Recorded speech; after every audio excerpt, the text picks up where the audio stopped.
It is 47 days until Election Day, and tonight, while Donald Trump attended an event to try to appeal to Jewish donors, even as he refuses to disavow neo-Nazis, Kamala Harris just minutes ago finished an event in Michigan with a very special guest, Oprah Winfrey.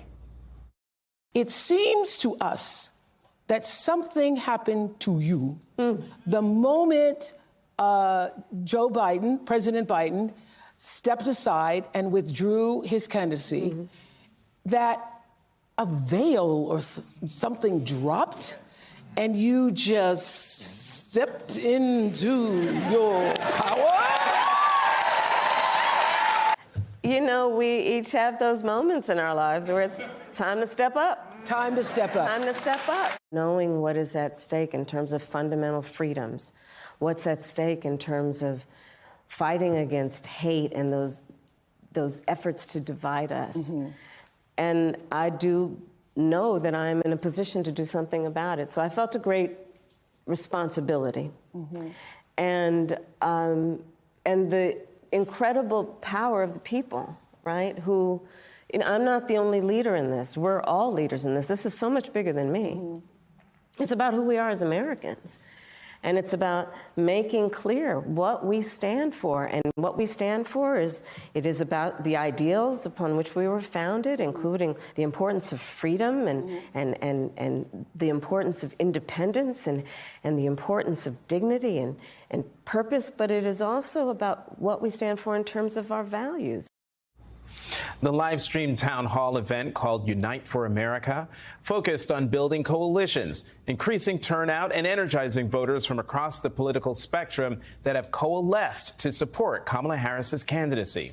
Politico reports nearly 70 unity groups were invited to participate, including Win with Black Women, that started all of this, Win with Black Men, White Dudes for Harris, Black Women for Kamala, and Cat Ladies for Kamala.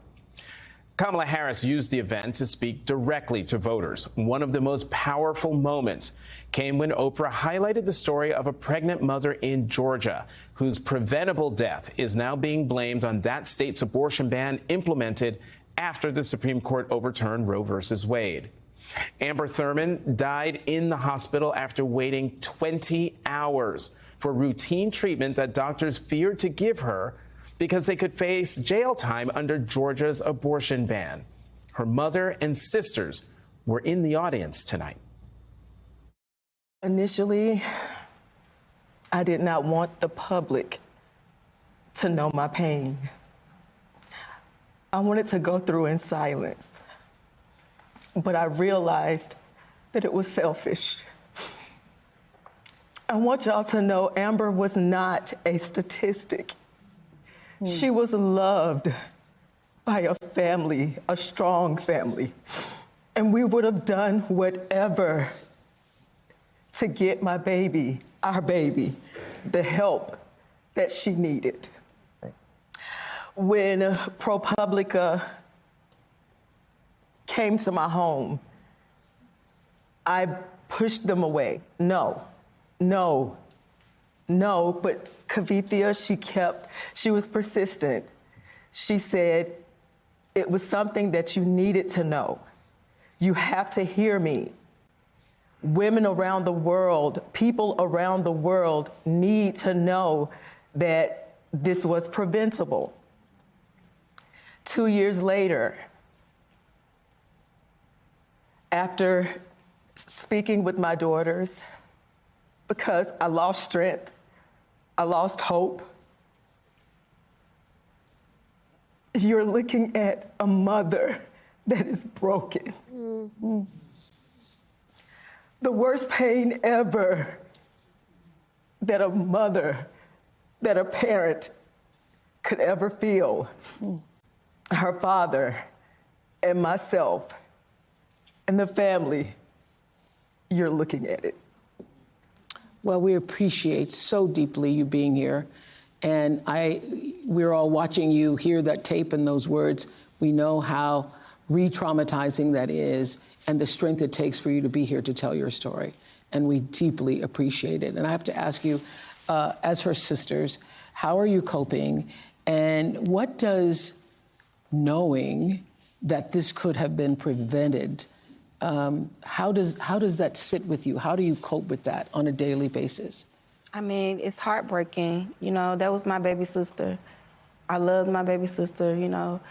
I'm beyond hurt, disappointed. I feel guilty. I wish I could have helped her, you know, because she was suffering.